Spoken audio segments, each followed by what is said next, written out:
Nós cantamos agora há pouco numa expressão de louvor e adoração, eu entrego tudo. Eu tudo entrego. Eu queria iniciar esse tempo de ministração perguntando assim para você, e não precisa me responder. Você já entregou tudo para o Senhor? Você já fez essa entrega definitiva a Deus da sua vida? Você já entregou tudo o que você tem, o que é, o que haverá de ser, já fez um depósito para Ele, já entregou para Ele? Curiosamente, queridos, quando nós entregamos tudo, nós não temos mais nada a perder. Consegue pensar nisso? Eu não tenho mais nada, entreguei tudo, eu não tenho mais nada a perder. Aí que vem o grande mistério da palavra de Deus. Deus não nos fez para sermos perdedores em tempo algum. O que tinha para ser perdido, Ele já perdeu. Ele perdeu a vida dele em Jesus Cristo, na cruz. Nós acabamos de cantar isto, para que nós tenhamos vida, nós tenhamos em abundância, e as perdas, elas não fazem mais parte da nossa vida. Deus tem trabalhado em mim, Deus tem trabalhado em você, para trazer o reino dele na terra, e para tomarmos e para tomar as nossas vidas como exemplares do seu reino aqui na terra. E tem tantas coisas que nós nem entendemos, mas Deus está operando aí, para que se manifeste na tua vida a glória dele, e esse reinado tremendo dele seja sobre você. Aleluias por isso, graças a Deus. Meus amados, o livro de Romanos, no capítulo 5, versículo 8, nós não raro falamos isto aqui entre nós, e você já sabe de cor esse texto, mas eu preciso reafirmá-lo para dar início àquilo que o Espírito Santo de Deus tem colocado no meu coração. A palavra do Senhor diz assim: mas Deus prova o seu amor para conosco, em que Cristo morreu por nós, sendo nós ainda pecadores. Eu falei agora há pouco aqui, abrindo o culto, Deus não precisa nos provar mais nada. Deus não precisa nos provar mais nada. O que tinha a ser provado da parte de Deus, que manifestasse o amor dele para com a minha vida, para com a sua vida, já foi feito a prova. Ele entregou o que havia de mais precioso dele, Jesus Cristo. E a prova do amor de Deus é a extensão dessa misericórdia, dessa grandiosidade com que Deus nos acolhe e nos recebe para Ele com braços abertos, braços de Pai. E que às vezes, meus amados, nós nem entendemos a dimensão disso. Você pode pensar assim: como é que Deus pôde me amar? Já passou isso na sua cabeça? Como é que Deus pôde me amar? A ponto de entregar o que havia de melhor, de mais precioso nele. Deus entregou o Filho dele por amor da minha vida. Como é que Deus me amou? E que nós temos pessoas aqui que viveram tristes circunstâncias de passado. Mas o amor de Deus foi lá e alcançou no buraco que estava e levantou e pôs de pé para que a glória dele se manifeste. Que amor é esse, queridos? Que tem esse alcance. Que mão é essa que se alonga nos lugares mais tenebrosos e mais profundos das trevas para nos tirar de lá e nos colocar em largueza dessa dimensão extraordinária desse amor extravagante que é o amor de Deus. Então Deus não precisa nos provar mais nada. O que tinha que ser provado, Ele já provou. Outro dia eu disse aqui, iniciando o culto, que nós precisávamos saber quais eram as prioridades, não suas, as prioridades de Deus na sua vida. Eu iniciei um culto esses dias aqui pregando, eu falei isso. Quais são as prioridades de Deus na tua vida? Nós temos as nossas prioridades. E as nossas prioridades, às vezes nós marcamos em papéis e nós trabalhamos elas como sendo projeto de vida e essas coisas todas. Mas eu preciso falar uma coisa para você. Deus também tem prioridades acerca da tua vida. Deus também tem prioridades acerca de você. E como é que você tem encarado as prioridades de Deus a teu respeito? Como é que você tem trabalhado essas prioridades de Deus na tua vida? Eu disse agora há pouco, Deus não precisa provar mais nada, você pode se soltar nas mãos dele. Você pode largar a sua vida. Tem uma música que nós cantamos assim, solta o cabo da nau. Não precisa ficar preocupado. Aquele que é o teu piloto, aquele que é o teu guarda, aquele que é o teu que está no comando da tua vida hoje, ele é o grande eu sou, ele é o poderoso, acabamos de falar isso aqui agora, ele tem o controle de tudo e de todos na mão dele, a ponto de garantir-nos chegar lá em vitória. O apóstolo Paulo, meus amados irmãos, talvez finalizando o projeto de vida dele, e talvez ele tenha olhado e dito assim, oi, eu linkei as prioridades do meu Deus, e eu estou chegando no final, e ele diz assim, eu combati o bom... Ah, queridos, não poderia ser bom se não fossem prioridades de Deus. Eu combati o bom combate, acabei a carreira, guardei a fé. Ele fala isso para Timóteo, eu combati o bom combate. Aleluia. Quantas vezes nós já ouvimos isto? Se ele combateu o bom, porque existe um combate que é mau. Eu combati o bom combate, as prioridades de Deus, eu linkei, e por causa dessas prioridades eu fiz esse combate valer a pena na minha vida. Aleluias por isso. Deus está querendo fazer valer a pena o projeto de vida que Ele tem para você aí. Eu creio nisso. Aleluias. Meus amados, há uma distribuição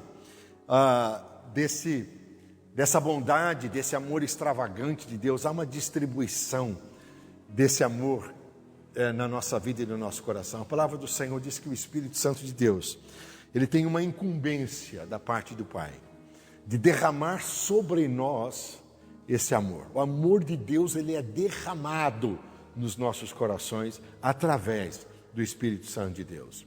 E quando nós pensamos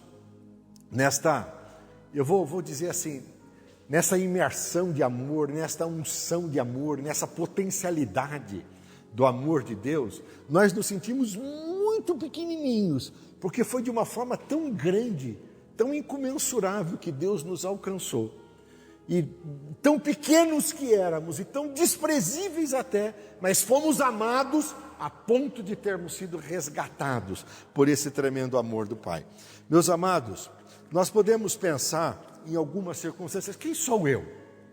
E nós vamos, aí, quem sabe, enumerar uma série de situações. Outro dia eu perguntei para um cliente meu, e eu disse para ele assim, hoje, qual é a sua representatividade? O que é que você faz hoje? Como é que você se nomeia?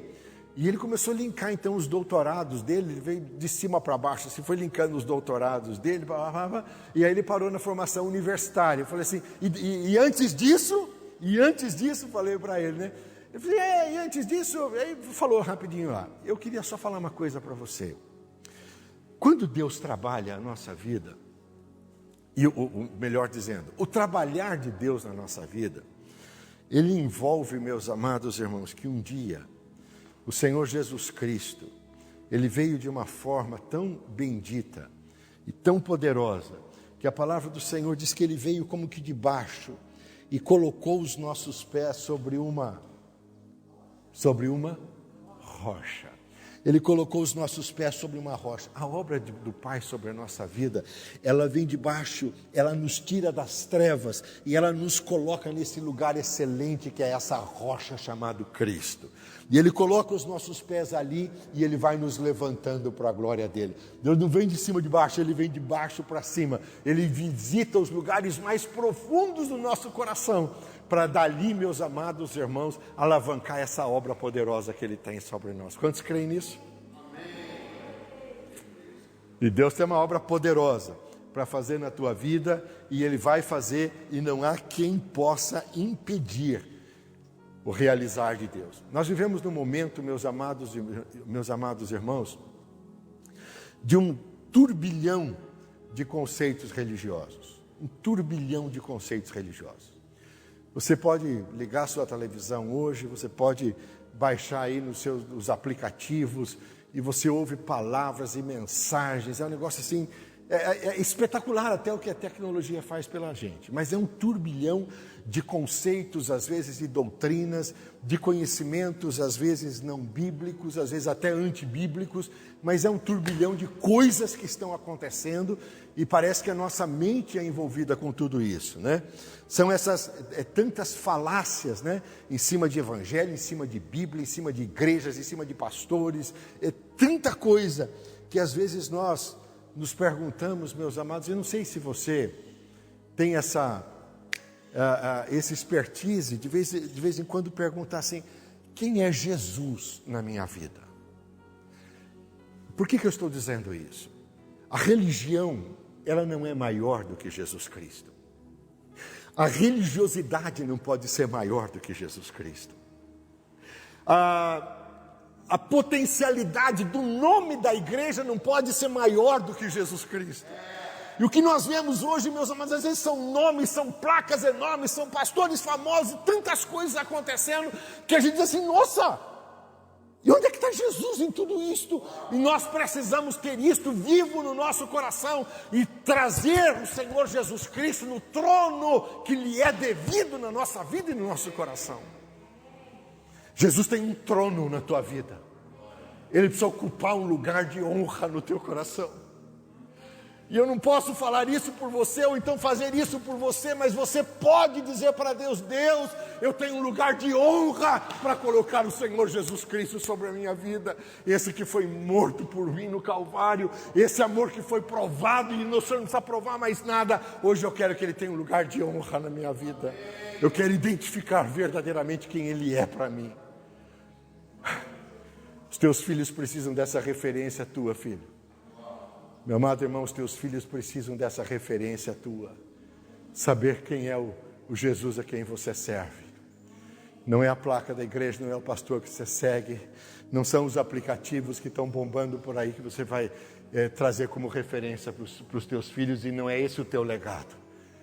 O teu legado é identificar o lugar em que Jesus ocupa na tua vida. Eu já disse isso aqui, dei um testemunho. Eu tenho 4 filhos, pela misericórdia de Deus, todos casados hoje, e cada um vivendo a sua vida, e eu tenho um privilégio de poder dizer que todos servem ao Senhor Jesus. 2 anos atrás, eu casei meu filho aqui, nessa capela. Nós morávamos aqui dentro do Vila Flora, e eu tive o privilégio de casar meu filho aqui. Foi no dia do meu aniversário, 16 de novembro de 19. Vai fazer 2 anos. E até para mim é uma emoção estar aqui, porque foi um dia que marcou minha vida. E até minha nora, ela queria que colocasse uma cruz no altar, e ela mandou fazer essa cruz em São Paulo, e foi difícil transportar a cruz para cá, transportar. Aí depois do casamento me disseram assim, e agora, seus mil, precisamos tirar a cruz lá da capela. Eu falei, ela tem alguma serventia para a capela? Tem, então fica a cruz lá. E de repente nós estamos aqui celebrando a Deus, e hoje cantando aqui, né? Pela cruz, né? E rendemos tudo, entregamos tudo por causa da cruz. Não que ela tenha, nessa simbologia, ela seja maior do que Cristo, muito pelo contrário. Ela só pode servir para a gente hoje como uma figura do grande amor incomensurável, amor de Deus para com a nossa vida. Quando, meus amados, nós nos importamos, eu fiz até um scriptzinho aqui, quando nós nos importamos em entender qual é o lugar de Cristo, qual é o trono que o Senhor Jesus tem ocupado na nossa vida. Eu quero identificar com você hoje algumas notas bíblicas, espirituais, do Espírito Santo, pontuais, de graça, de amor, de plenitude, de unção, debaixo da visão de Deus para com a tua vida. Uma coisa é nós entendermos o lugar que Cristo tem no nosso coração. E tem uma outra coisa importante, é saber que Deus, Ele tem uma visão a teu respeito, e você ocupa um lugar também na vida de Deus. Eu amo isso. Lá no livro de Efésios, eu falei isso aqui outro dia já, e não é ser repetitivo, mas é lembrar o que o Espírito quer falar à igreja. No livro de Efésios, o Senhor diz assim no versículo 4: como também, como também nos elegeu nele, antes da fundação do mundo. Antes que o mundo existisse, que o mundo fosse formado, Deus já tinha o Robson no coração dele, Robson. Teresa já era do coração de Deus. Tiago já estava no coração de Deus. A Marisa já estava no coração de Deus. E eu penso nisso com uma largueza de sentimento. Porque isso aqui é poder de Deus. Eu não sou dessa terra, queridos. Nós estamos aqui de passagem. Nós estamos de volta para o lugar de onde nós temos origem. Não sei quantos podem dizer, eu sou do céu. Eu sou do céu. Nós somos do céu. Nós somos do céu. Isso aqui é passagem. E nós já estamos voltando para o nosso lugar de origem. Eu já vou mostrar isso agora aqui para vocês. E a palavra do Senhor, meus amados irmãos, ali no livro de Lucas, agora eu leio para vocês. No livro de Lucas está escrito assim, no versículo 17, no capítulo 17, perdão, versículo 20, no livro de Lucas está escrito: e interrogado pelos fariseus sobre o que havia de vir, de que havia de vir o reino de Deus, respondeu-lhes: o reino de Deus, ele não vem com aparência exterior. Sabe por quê? Porque o reino de Deus está dentro de cada um de nós.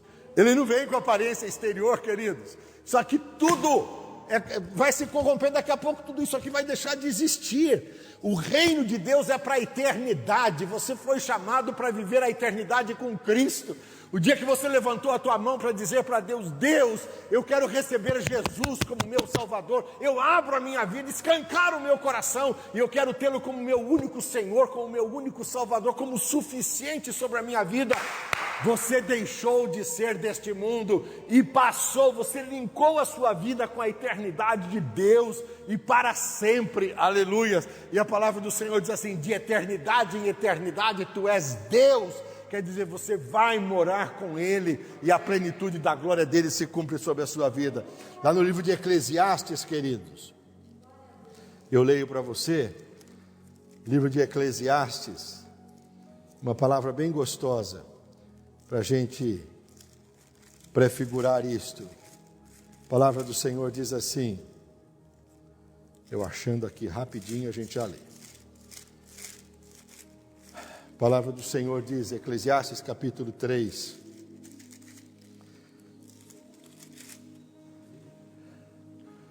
versículo 11, está escrito assim. Olha que gostoso isto. Tudo Deus fez formoso em seu tempo. Também pôs o mundo no coração deles. Quando Cristo ele foi ao Calvário, ele olha para os seus discípulos e aqueles que estavam diante dele, ele já quase sem vida, ele olha para os discípulos e diz assim: tudo é vosso. Eu lhes dou o poder de conquista, tudo é de vocês, já foi dado, tudo é vosso. Mas já estava, a palavra de Deus já tinha essa palavra profética sobre a nossa vida. E o Senhor diz assim: tudo fez formoso em seu tempo, também pôs o mundo no coração deles, sem que o homem possa descobrir a obra que Deus fez desde o princípio até o fim. Já está tudo determinado por Deus dentro do seu coração, aquilo que o Senhor hoje já tem preparado sobre a tua vida. Lá no livro, meus amados, do profeta Zacarias, uma palavra que eu amo e não raro, eu faço questão até de ministrar essa palavra. A palavra do Senhor diz assim, Zacarias, no capítulo 9, o Senhor diz assim: voltai à fortaleza, ó presos de esperança. Aquele que um dia levantou a sua mão para Deus, que disse para Deus: eu entrego tudo, que eu acabei de dizer, você não tem mais nada para perder, porque Deus não é Deus de perda, Deus está somando ganhos sobre a tua vida, e é uma verdade isso, aleluias. Eu quero falar isso para você agora. Deus está empoderando a sua igreja nesse tempo. A igreja vive o empoderamento do poder de Deus, da glória de Deus, da manifestação da sua graça. E pode você, em nome de Jesus Cristo, entender, Deus tem tempos melhores para a sua vida, Deus tem muita coisa boa para acrescentar a você. Deus é aquele que acrescenta sobre nós, viu, meus amados? Tem muita bênção de Deus vindo sobre o povo de Deus nesse tempo. Nós estamos vivendo aí, terminando um processo pandêmico horrível. Quem jamais um dia pensou ter que viver isso? Nunca. Isso nunca passou na nossa cabeça, queridos. Isso que nós estamos acabando de viver aqui, isso nunca aconteceu. Quer dizer, há 100 anos atrás dizem ter acontecido, mas na nossa mente, jamais algo dessa natureza. No entanto, nós passamos por tudo isso. Tivemos aí algumas pessoas que se foram, o Senhor as recolheu, famílias que sofreram a perda de entes queridos e etc. Deus não faz absolutamente nada, queridos, que já não esteja debaixo do propósito dele. A palavra de Deus diz assim: nenhuma folha cai da árvore sem que por Deus seja determinado. Aleluias. E se nós, enquanto hoje, tementes ao nome do Senhor, pudermos entender, nós vamos poder dizer a Deus: Deus, muito obrigado por esses a quem o Senhor já recolheu. Verdade, por esses a quem o Senhor já recolheu. E eu tenho pessoas muito queridas que foram recolhidas pelo Senhor, que fizeram parte da minha vida, da minha história, e eu dou graças a Deus, porque encerrou a jornada, encerrou um tempo, e eu louvo a Deus por tudo isso. Então vem o profeta Zacarias dizendo assim: voltai à fortaleza, ó presos de esperança. Nós fomos aprisionados à esperança que há em Cristo Jesus. Que esperança é essa, pastor? De que daqui a pouquinho eu vou vê-lo face a face, tal qual ele é. Daqui mais um pouquinho de tempo, eu vou tomar assento ao lugar que o Senhor preparou para mim. João 14, assim: eu vou preparar-vos lugar. E daqui a pouco nós vamos lá. Nossa, pastor, eu vou morrer, então, eu vou viver agora só para ver chegar o meu fim? Não, querido. Você vai viver a abundância do tempo de Deus até o momento em que o Senhor diga: teu tempo acabou e agora eu vou te levar para se assentar. É diante do Filho, diante do trono, do lugar que você já tem preparado aqui. Aleluias. E a palavra do Senhor diz assim: também hoje vos anuncio que trarei uma recompensa dobrada, vos recompensarei em dobro. Eu nem sei o que pode ser isso na tua vida, mas tem uma recompensa. Eu quero trazer isso profeticamente para o teu coração. Tem uma recompensa de Deus para a tua vida. Aleluias. Bendito seja o nome do Senhor. Meus amados, a coisa mais complicada na nossa vida, enquanto cristãos, nessa jornada que temos, a coisa mais complicada é manter acesa no nosso coração a chama da esperança. Verdade. Em algum momento você diz assim: não, eu tenho fé. Não, porque eu tenho muita fé. Não, porque eu tenho muita fé. E Deus não se esquece disso, porque sem fé é impossível agradá-lo. Ok? Deus não se esquece disso. Mas de repente você olha, parece que algumas promessas, algumas coisas que estavam de Deus por acontecer, o que você esperava que fossem acontecer, parece que fica um pouco distante de você. E aquela esperança que você abraçou quando você recebeu uma promessa, ou quando você vislumbrou que poderia acontecer, parece que vai ficando minguada, vai ficando distante. Então eu queria falar para você, uma das obras que o inimigo de Deus, Satanás, que é teu inimigo de Deus no céu, inimigo de Cristo na terra, e agora se nomeia teu inimigo. Deus já o venceu, Jesus venceu e também te fez vencedor.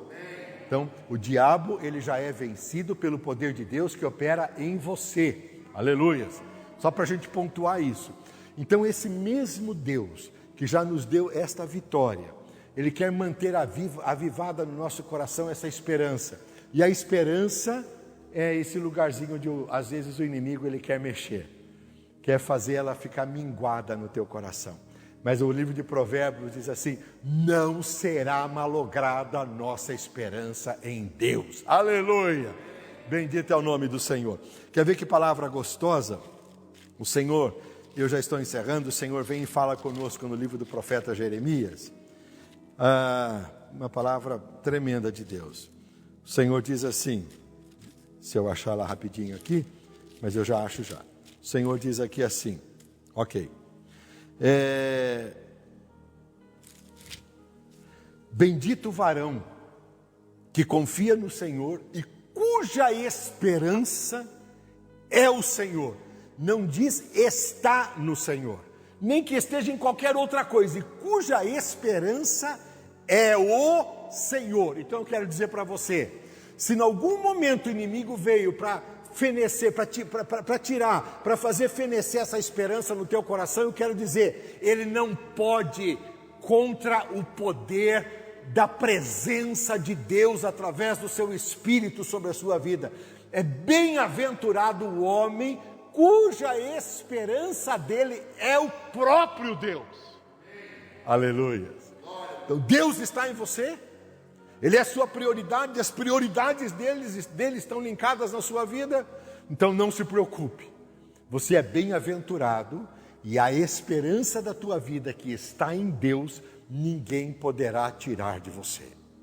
Então você é aquele que olha para os projetos de Deus e diz assim, vai acontecer. Você é aquele que olha para a sua vida no espelho de manhã, que está todo meio arrebentadaço, né? Feio, cabelo para lá, para cá, babá. Aí você olha no espelho e diz assim, cara, hoje você é vencedor, meu. Tem um tributo de vitória para você hoje, Osmil. Vai em frente. Porque está escrito aqui, ó, não sei o que estou falando não, está escrito assim, porque esse sujeito, cuja esperança está em Deus, ou melhor, cuja esperança é o Senhor, cuja confiança está em Deus, será como uma árvore plantada, junto às águas, que estende as suas raízes no ribeiro, não receia quando o inimigo vem para trazer calor, está escrito aqui, olha, não receia quando vem calor, mas a sua folha fica verde, está firminho. No ano da sequidão não se afadiga, nem deixa de dar fruto. Deus te constituiu para ser frutífero. Amém. Levanta assim sua mão, para ser uma árvore frondosa na presença dEle. Deus te constituiu para ser muito mais do que você tem sido.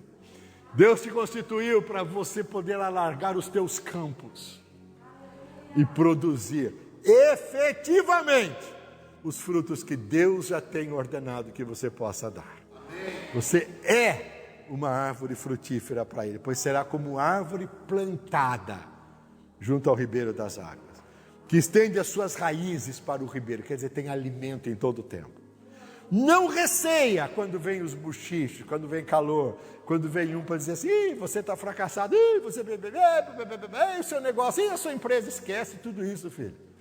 A sua confiança, a sua esperança é o Senhor.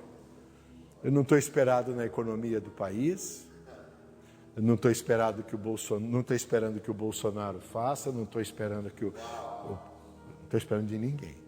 Não estou esperando da minha mulher, não estou esperando do meu filho, não estou esperando do meu marido. Eu espero no Senhor. Amém. Aleluia. Espero no Senhor. Eu já pus a minha confiança e a minha esperança nele. Finalizando, Senhor, vem sobre a nossa vida. E ele diz assim, ó Senhor, voltai à fortaleza. Pastor, fiquei meio sem fé. Em algum momento eu fico meio titubeante. O profeta Zacarias diz assim, voltai à fortaleza, ó prisioneiros da esperança. Agora vem Jeremias, o profeta, encerrando, diz assim, ó Senhor, fortaleza minha. Queridos, com esse Deus, você é mais forte sozinho do que um batalhão que possa vir contra a sua vida. Ó Senhor, fortaleza minha, força minha, refúgio meu no dia da angústia. A ti virão todas as nações desde os confins da terra e se prostrarão. Aleluia! Esse é teu Deus? Ó Senhor, fortaleza minha. Não tem para ninguém. 1000 cairão ao teu lado, diz o Salmo 91. 10.000? E você? Mais forte é aquele que está no mundo. O mundo Deus entregou, Ele pôs diante de mim, Ele colocou dentro do meu coração para que eu possa ter domínio. E para que todas estas coisas, com as escolhas que Deus me dá o privilégio de poder fazer, possam contribuir para que eu seja empoderado na presença de Deus. E para quando o inimigo se apresentar à porta, eu possa apresentar o legado que Ele tem me dado, possa apresentar os meus filhos, eu possa apresentar as obras com as quais Deus tem me abençoado e dizer para ele: sai, Satanás, aqui não tem espaço para você. Sai, diabo! Eu já sou um vencedor em Jesus Cristo. E a vitória é minha pelo poder do sangue do Cordeiro. Eu te abençoo com essa palavra em nome de Jesus Cristo.